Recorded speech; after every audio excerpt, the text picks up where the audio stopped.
आपको इस वीडियो में एक ऐसे केस के बारे में बताएंगे, विस्तार से बताएंगे, जिसके बारे में अक्सर लोग चर्चा करने से भी डरते हैं। अगर चर्चा भी हो जाती है तो फिर वो कानून तक नहीं पहुंचता। कानून तक भी मामला पहुंच जाए तो कानून में कोई प्रावधान ही नहीं है। मतलब इसमें ना कोई कानून है, ना कोई धाराएं हैं, ना जज सुन सकता, ना वकील। मतलब अदालत या कानून, संविधान से संबंधित कोई धाराएं नहीं, और इस पर ना कोई कार्रवाई होगी। अब आप सोच रहे होंगे कि आखिर ये है क्या। आपको विस्तार से इस वीडियो में बताते हैं।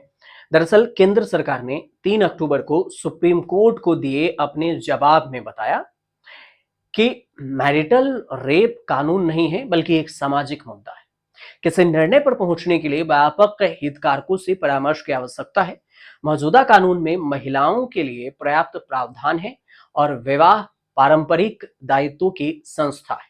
ये केंद्र सरकार ने दिया। केंद्र सरकार ने यह भी तर्क दिया कि भारत में शादी को पारंपरिक दायित्वों की संस्था माना जाता है, और जहां कस्मों की अपर्यायवाची माने जाती हैं। विवाह के भीतर महिलाओं की सहमति वैधानिक रूप से संरक्षित है, लेकिन इसे नियंत्रित करने वाले दंडात्मक प्रावधान नहीं है, कानून नहीं है। पर्याप्त वैवाहिक बलात्कार की शिकायत महिला के अन्य कानूनों में भी जो उपाय मौजूद है, लेकिन धारा 375 के अपवाद 2 में इसे खत्म करने से ही विवाह की संस्था का प्रतिकूल प्रभाव भी पड़ेगा।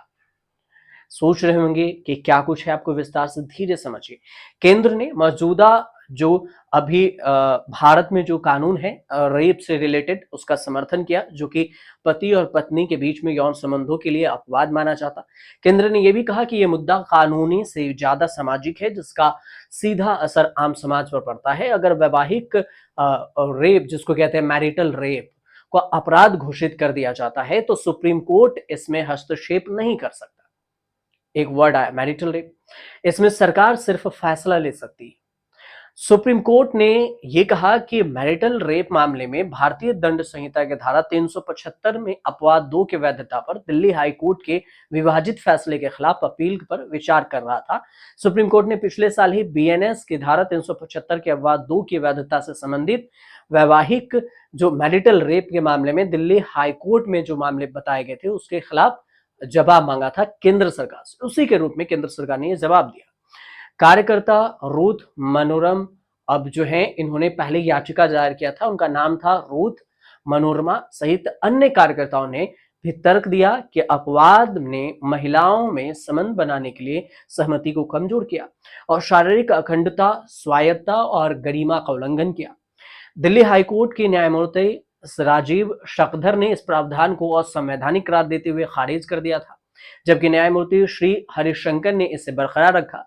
जुलाई में सुप्रीम कोर्ट ने कर्नाटक हाईकोर्ट के 23 मार्च के फैसले पर भी रोक लगा दी थी, जिसमें रेप करने और अपनी पत्नी से जबरन संबंध बनाने के आरोपी व्यक्ति के खिलाफ आईपीसी की धारा 376 के तहत लगाए गए रेप के आरोप को खारिज करने से इनकार कर दिया था। ये 2 मामले थे। अब ऐसे में सबसे पहला सवाल ये उठता है कि आखिर मैरिटल रेप है क्या? अपनी पत्नी से दुष्कर्म करने पर किन देशों में कितने साल की सजा है, इसे विस्तार से समझिए। आपको बताते हैं कि पहले कि दुनिया में 185 देश में से 77 देशों में मैरिटल रेप पर कानून बना हुआ है। बाकी बचे 108 देश। इसमें 74 देश ऐसे हैं जहां पर महिलाओं को रिपोर्ट दर्ज कराने का अधिकार है, जबकि भारत समेत 34 देश ऐसे हैं जहां पत्नी से रेप करने वाले पति को समाज के साथ कानून के जो मापदंड है या दोषी है वो नहीं मानता है। मैरिटल रेप को भारत नहीं मानता। मैरिटल रेप यानी कि जब पत्नी पर अपनी ही पत्नी ने जब पति अपनी ही पत्नी के साथ दुष्कर्म के आरोप लगाए, जब पत्नी की ही पत्नी का शारीरिक शोषण करे। जब आप कहेंगे, अब आप ये भी कहेंगे कि पति पत्नी के बीच में तो शारीरिक संबंध होते हैं, तो फिर ये दुष्कर्म कैसे हुआ?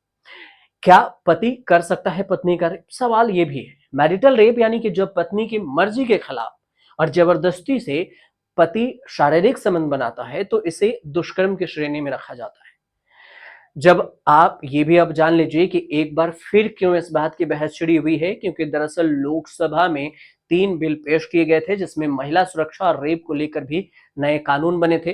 गृह मंत्री अमित शाह ने महिलाओं की सुरक्षा को लेकर अहम बताते हुए उन्होंने ये बिल पेश किए, जिसमें से रेप से लेकर बड़े कदम उठाए गए। लेकिन बावजूद इसके इन बिल में मैरिटल रेप को पर कोई भी कानून नहीं बनाएगा, कोई भी ऐसे धाराओं का जिक्र नहीं किया गया कि एक महिला मैरिटल रेप में पुलिस स्टेशन या कोर्ट जाकर शिकायत कर सकती है।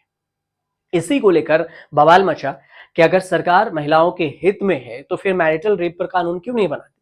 मैरिटल रेप पर देश में कानून क्या कहता है ये समझिए। हमारे देश के मुख्य क्रिमिनल कोड आईपीसी का पहले जो था सेक्शन 375 थे, इसमें व्याख्या है, इसमें ये जिक्र किया गया है और अपवाद एक्सेप्शन 2 को लिया गया, जिसमें कहा गया है कि पति और पत्नी जो कि 15 साल से अधिक हो के बीच में शारीरिक संबंध क्रिमिनल नहीं है। सुप्रीम कोर्ट ने इसे 18 साल करार दे दिया था, जो पहले मतलब कि 18 साल से अधिक उम्र की शादीशुदा औरत से पति का जबरन संबंध बनाना रेप नहीं माना जाएगा।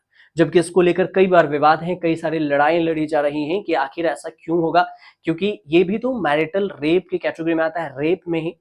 लेकिन अगर पति करता है तो फिर ये रेप के मामले में क्यों नहीं हो सकता।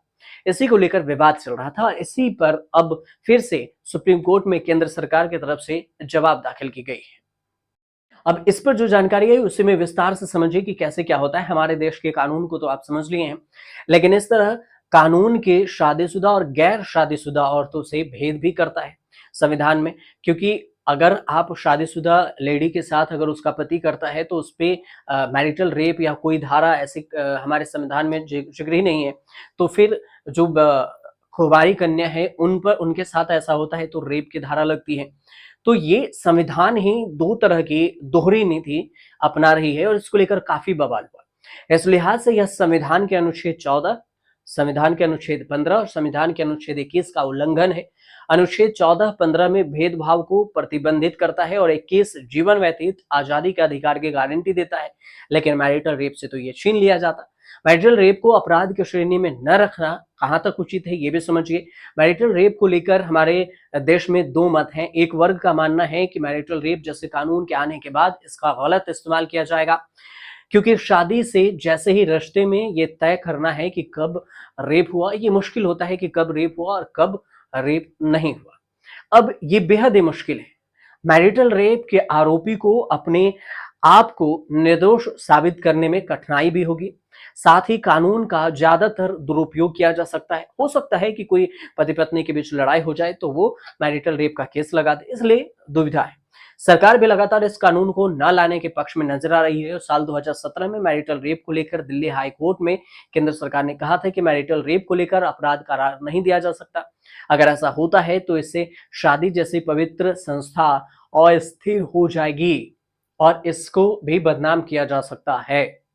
सरकार ने यह भी तर्क दिया था कि मैरिटल रेप पत्नियों को सताने के लिए आसान हथियार हो सकता है, जो पति को सताए पत्नी, इसलिए पत्नी के लिए ये आसान हथियार होगा। जब एक बार फिर केंद्र सरकार ने मैरिटल रेप मामले पर कोई कानून न लाकर अपनी मंशा साफ कर दी, तो फिर मैरिटल रेप को जुर्म मानने को तैयार नहीं है। केंद्र सरकार महिलाओं के हित की बात करेगी, लेकिन इस पे कानून नहीं लाएगी। वहीं महिला संगठन इस मामले में जो है उसे सुरक्षा को लेकर जरूरी मानती है। उनका मानना है कि मैरिटल रेप स्त्री पुरुष के बीच में एक मनोविकार है। जीवन में संतुष्ट का आनंद तभी मिलता है जब स्त्री और पुरुष के बीच में सहमति होती है, लेकिन असहमति के तमाम द्वेष हैं और विकारों को जन्म देती है, मतलब मानसिक बीमारी पैदा कर देती है और स्त्री की निगाह में पुरुष गिर जाता है। उस स्त्री की नजरों में देवता बना पति भी दानव बन जाता है और पुरुष को इस तरह के हालात से बचना चाहिए। वैवाहिक संस्था का एक शर्मनाक पहलू है मैरिटल रेप। जब यौन संतुष्ट यौन हिंसा में बदल जाए तो फिर स्त्री पुरुष संबंध अच्छे नहीं हो सकते। सफल वैवाहिक जीवन में यौन हिंसा का कहीं स्थान नहीं होना चाहिए। यौन हिंसा ही तलाक और दूसरे मुद्दों का एक दूसरे मुख्य कारण भी बन सकता है। ये जो महिला संस्थान है उसकी तरफ से कहा गया है। मैरिटल रेप को अपराध की श्रेणी में रखने वाला कौन कौन सा देश है ये समझिए। संयुक्त राज्य अमेरिका है, जो कि 1993 में अमेरिका के सभी 50 राज्यों में मैरिटल रेप को अपराध घोषित कर दिया गया था, लेकिन कानून अलग अलग राज्य में अलग अलग बनाए गए। उसके बाद यूनाइटेड किंगडम है, ब्रिटेन में भी मैरिटल रेप को अपराध घोषित किया गया है और दोषी पाए जाने वालों को आजीवन कारावास की सजा भी हो सकती है। दक्षिण अफ्रीका भी है, दक्षिण अफ्रीका में भी 1993 में मैरिटल रेप को अवैध माना। कनाडा ने भी मैरिटल रेप को दंडनीय माना। इंडोनेशिया ने भी 1985 में मैरिटल रेप के आरोपियों को 20 साल तक की सजा सुनाने का प्रावधान दिया और इस पर कानून बनाया। मैरिटल रेप को अपराध की श्रेणी से बाहर रखने वाले देश की अगर बात करें तो उसमें भारत है, घाना है, जॉर्डन है और लेसोथो है, नाइजीरिया है, ओमान है, सिंगापुर है, लंजानिया है। यह स्पष्ट रूप से किसी महिला या लड़की के साथ उसके पति द्वारा किया गया दुष्कर्म को अपराध की श्रेणी में नहीं रखता है। और इसी को लेकर काफी चर्चा होती रहती है, बहस भी होता है, इस पर डिबेट भी होता है, लेकिन अभी तक न केंद्र सरकार इस मामले को सुलझा पाई है, न सुप्रीम कोर्ट इस मामले पर सुलझा पाई है। तारीख पे तारीख मिलती है, केंद्र सरकार के द्वारा लोकसभा में बिल लाया जाता है, लेकिन इसमें से महिलाओं के हित में बात करते हुए भी मैरिटल रेप पर कानून बनाने से इनकार कर दिया जाता है, जबकि कहीं ना कहीं इस पर कानून की जरूरत होती है और होनी भी चाहिए। अगर जांच का विषय है तो जिस तरह से रेप में उसके फॉरेंसिक जांच होते हैं उस पर भी प्रावधान लिया जाता है, कैसे जांच किया जाता है, पुष्टि की जाती है, उस तरह से भी मैरिटल रेप में हो सकती है जांच। लेकिन सरकार अगर चाहे तो सरकार के मंशा से साफ दोनों डिबेट में पड़ा रहा जाता है, इस केस को, इस मामले को उलझा कर रख दिया जाता, लेकिन सुनवाई नहीं होती, ना कानून बनाया जाता। आपको जानकारी अच्छी लगी हो तो शेयर जरूर कीजिएगा, साथ में चैनल को सब्सक्राइब जरूर कर लीजिए।